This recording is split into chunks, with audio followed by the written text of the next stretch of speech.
I suppose, for those who don't know her, this is Rachel Blackman. And for those who don't know him, this is Maritin McNamara. And on the 30th of April and the 1st of May, we'll be giving an in-person workshop in Brighton. So we're looking in the workshop. You can read about more of this in the blurb, but Maritin and I come from complementary but different backgrounds that have unique but related relationships to this principle or this quality of touch.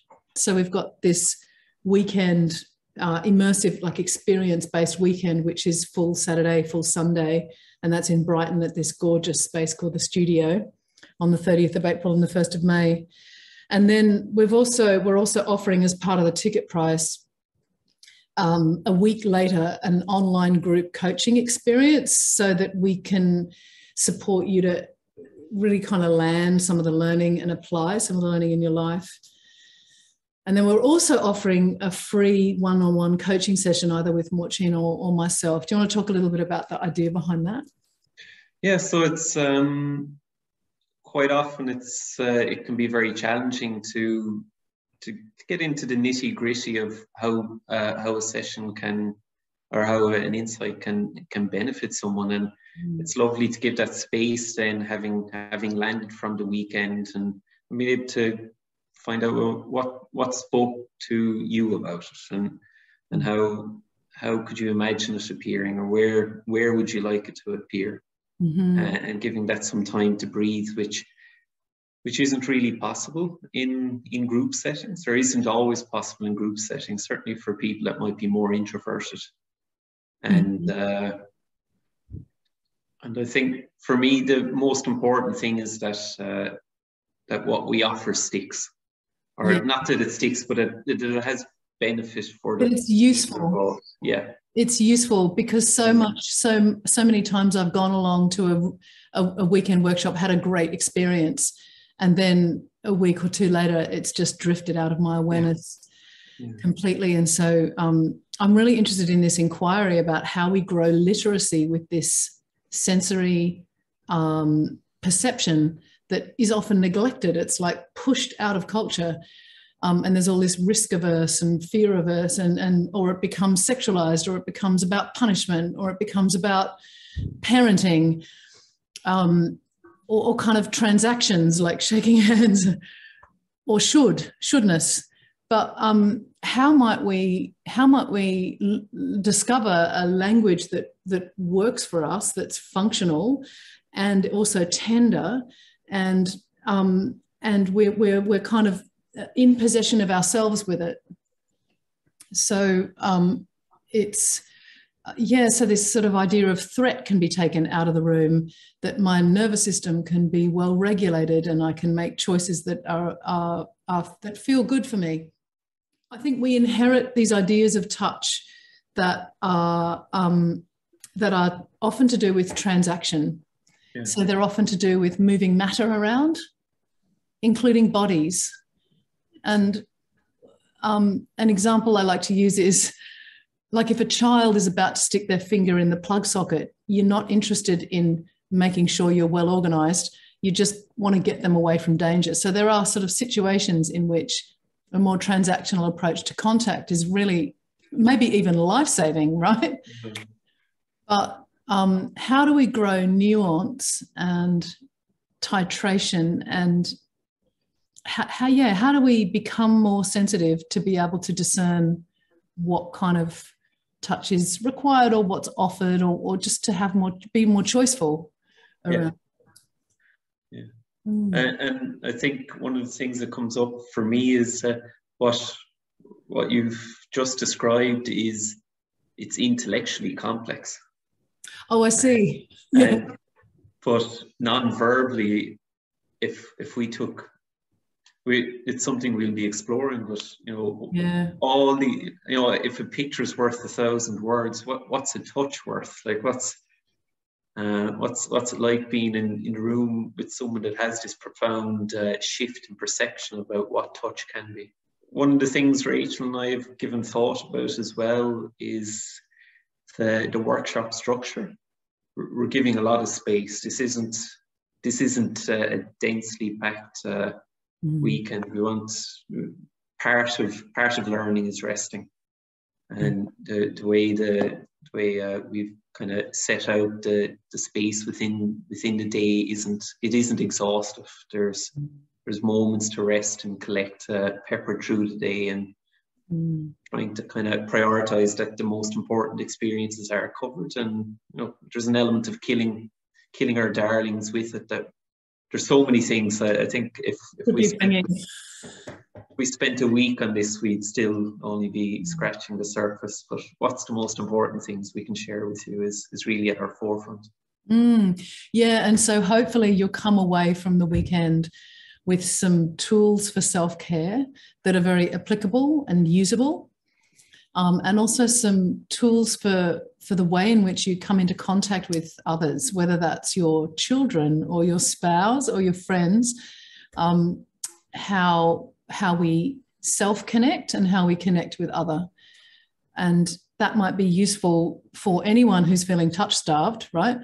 But also might be useful for anyone who does any kind of practice that involves any kind of contact, whether that's like customer service contact or whether you're a coach working with clients, even online. There's a quality of contact that is necessitated because it is a relationship that can be interrogated via this sense perception. Lots of information in it. This is experience-based learning, so we're going to be encouraging you to have an experience, have what I would call a primary experience, i.e. you get to try something and see how it feels, and then we have a conversation about it afterwards. So there'll be a lot of not very verbal experimenting once we've set up the container. Yeah. There'll be a chance to explore within a really clear, very clean container. Oh, and I think it's worth saying that we're not going to be exploring sexualized touch.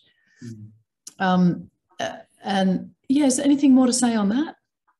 Yeah, I think something that comes to mind as a journey in understanding the nuance and touch over the last 10 years, certainly as a man, is any kind of intimacy or tenderness in touch would almost automatically be sexual in my mind, or in my body, in my instincts, and it held back. Sorry? In your association. Yeah. And the idea of a platonic, not intimate touch, like receiving a massage from a friend or some kind of body work from a friend, and that would have made me very, very uncomfortable previously. So what does this mean? Whereas now I've got a much clearer experience in my heart of what it means to be intimate and close to someone with it being purely a platonic thing.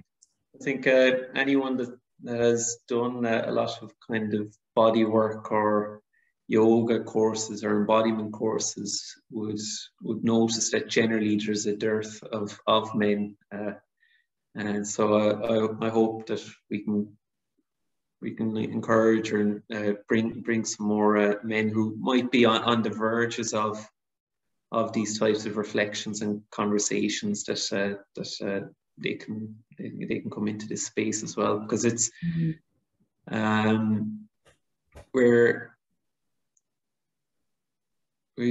around touch, we've got a very binary idea of it. It's either violent or sexual, and that's the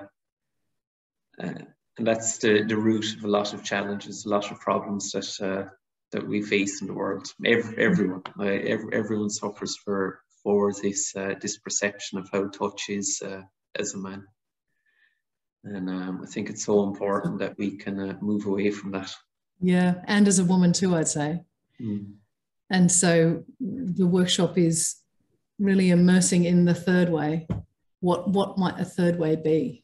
Yeah, one of the exercises I'm looking forward to sharing during the workshop is around contact with wood or with the floor, and learning to feel how much settling and stillness and contact there is. First and foremost, from even just on my own, interacting with my environment. And what does that mean then once we have the opportunity to touch someone living, someone sentient?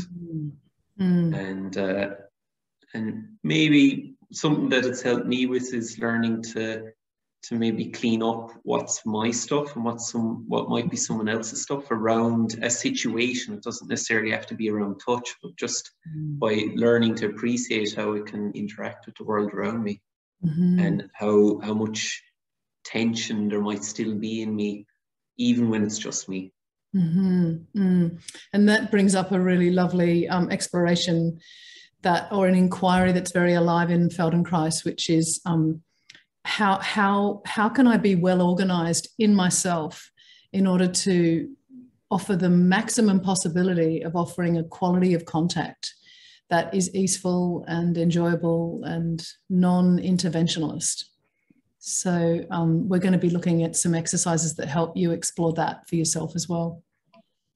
So the 30th of April and the 1st of May, that's when the weekend workshop's happening, just to remind you. That's a Saturday and Sunday in Brighton. And then the online group workshop goes for 90 minutes on the 7th of May at 10:30 a.m. But you'll see that down here, I think. Yeah, and don't forget, if you want the early bird discount, to sign up before the 28th of February. And it's open to anyone with a body. That's the prerequisite. You need to have a body.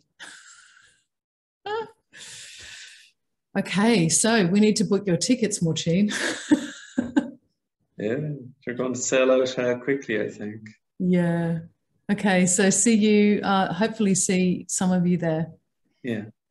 I'm looking forward to seeing how the weekend goes. Me too.